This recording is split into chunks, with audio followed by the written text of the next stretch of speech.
नमस्कार, मी पंजाब डक. आज आहे 23 ऑगस्ट 2026. आजपासून एक खास करून विदर्भासाठी अंदाज देणार आहे.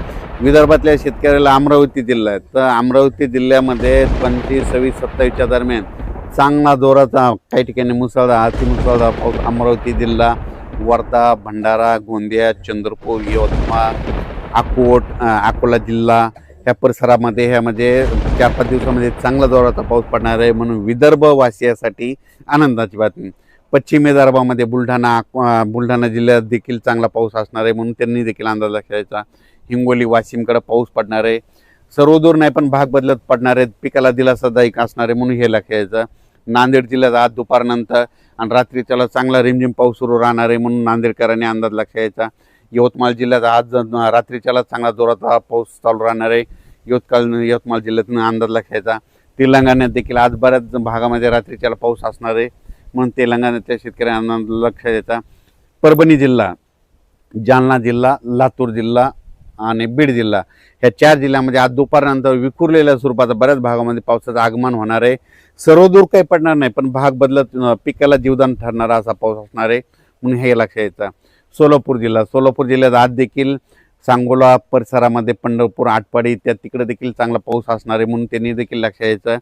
त्याच्यानंतर इकडं श्रीगोंदा, अहिल्यानगरकडं तिकडं देखील आज बऱ्याच भागामध्ये पावसाचं आगमन असणार आहे. पाथर्डी त्या परिसरामध्ये, म्हणून त्यांनी देखील अंदाज लक्ष द्यायचा. कोकणपट्टीचं जायचे, कोकणपट्टी म्हणजे कोल्हापूरपासून राधानगरी असा पाऊस पालघरपर्यंत त्या कोकणातला पाऊस चालूच राहणार आहे सरीवसरी, म्हणून ते लक्षात द्यायचं. पण त्याच्यानंतर पुण्याला देखील आज सरीवसरी येत राहतील, म्हणून पुणेकरांनी देखील अंदाज लक्ष द्यायचा.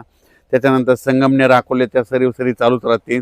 तिथं नाशिककडं इगतपुरीकडे पाऊस पडत असल्यामुळे नाशिककडे देखील सरीवसरी पाऊस राहतील, म्हणून त्यांनी देखील अंदाज लक्ष द्यायचा. धुळे, जळगाव, नंदुरबार तिकडं मात्र 26, 27, 28च्या दरम्यान तिकडे देखील चांगला पाऊस येईल, म्हणून त्यांनी देखील अंदाज लक्ष द्यायचा. सर्वदूर पडणार नाही, पण विखुरलेल्या स्वरूपाचा असणार आहे. फक्त चांगला मोठा पाऊस फक्त अमरावती जिल्हा, इकडं अकोट तालुका, मोर्शी अमरावती जिल्ह्यातला मोर्शी तालुका, त्याच्यानंतर इकडं बेतूल, मध्य प्रदेशमधलं बेतूल, इकडं त्याच्यानंतर अचलपूर, दर्यापूर, त्याच्यानंतर इकडं उमरेड, वर्धा, नागपूर, भंडारा, गोंदिया, त्याच्यानंतर इकडे यवतमाळ, किनवट ह्या परिसरामध्ये मात्र चांगला पाऊस असणार आहे, म्हणून विदर्भासाठी हे जोराचा पाऊस असणार आहे, म्हणून विदर्भ शेतकऱ्यांनी अंदाज घ्यायचा. संभाजीनगर जिल्ह्यामध्ये तुम्हाला सांगू इच्छितो, इकडं सिल्लोड, नेल्लोड, त्याच्यानंतर इकडं सोयगाव, चाळीसगाव त्या परिसरामध्ये देखील ना आज बऱ्याच भागात पाऊस सुरू होईल. आणि संभाजीनगरकडे देखील विखुरलेल्या स्वरूपाचाच पाऊस आहे, सर्वदूर काही पडणार नाही, म्हणून त्यांनी देखील अंदाज लक्ष द्यायचा. त्याच्यानंतर राज्यात सगळीकडे असा म्हणावं तसा पाऊस पडणार नाही, विखुरलेल्या स्वरूपाचा 10 मिनिटाचा, 20 मिनिटाचा असाच पाऊस पडणार आहे, म्हणून अंदाज लक्ष द्यायचा. फक्त जोराचा पाऊस फक्त विदर्भातच पडणार आहे, म्हणून विदर्भासाठीच हे खास करून आनंदाची बातमी आहे. त्याच्यानंतर परत सप्टेंबरमध्ये मात्र परतीचा पाऊस एक शेतकऱ्याला तारणार आहे, म्हणून ती एक अंदाज आताच लक्षात घ्यायचा.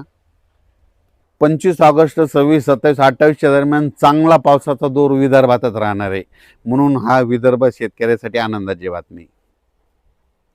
विदर्भामध्ये काय होणार आहे, कमी दाबाचा पट्टा असल्यामुळं, ते कमी दाबाचा पट्टा जात असल्यामुळं मग काय होईल, मग त्याच्या विदर्भाच्या बाजूला मराठवाडा आहे. मग मराठवाड्यामध्ये कोणता, परभणी जिल्हा, हिंगोली जिल्हा, त्याच्यानंतर नांदेड जिल्हा, इकडे जालना जिल्हा, ह्या परिसरामध्ये काय होणार, मग रिमझिम पाऊस पडणार, म्हणून हे विदर्भामध्ये जास्त पडत असल्यामुळे मराठवाड्याला रिमझिम 25, 26, 27, 28च्या दरम्यान येणार आहे, म्हणून ह्या शेतकऱ्यांनी लक्ष येतात. पण ते पण सर्वदूर नाही, काही भागातच पडणार आहे, म्हणून अंदाज लक्ष यायचा.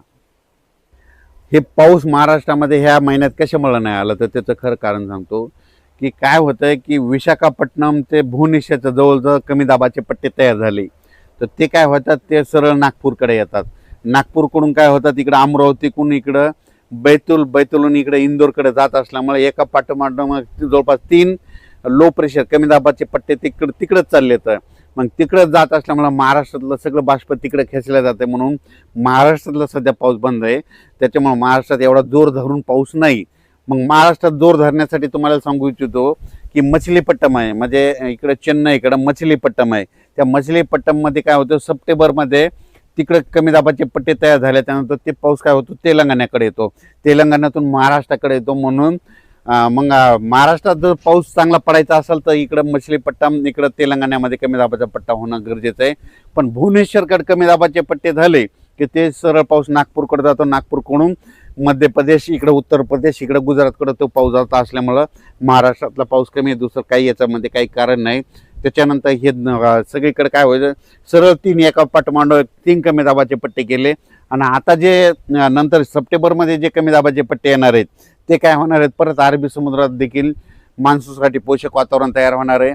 त्याच्यानंतर इकडं मछलीपट्टम, इकडं चेन्नईकडे देखील चांगलं सक्रिय होणार आहे. मग तिकडं वातावरण सक्रिय झाल्याच्यानंतर ते पाऊस महाराष्ट्राकडे सप्टेंबर ऑक्टोबरमध्ये असणार आहे. म्हणून शेतकऱ्याला सांगू इच्छितो या ऑगस्ट महिन्यामध्ये सर्वदूर पावसाची अपेक्षा धरू नका. फक्त विदर्भातच पाऊस पडणार आहे. तेच कारण ते कमी दाबाचे पट्टे त्या साईडनं जात असल्यामुळं. आणि सप्टेंबर मात्र आपल्याकडं ते कमी दाबाचे पट्टे इकडून तयार होते आणि ते पाऊस आपल्याला येणार आहे. म्हणून हे शेतकऱ्यांनी अंदाज लक्षात घ्यावा.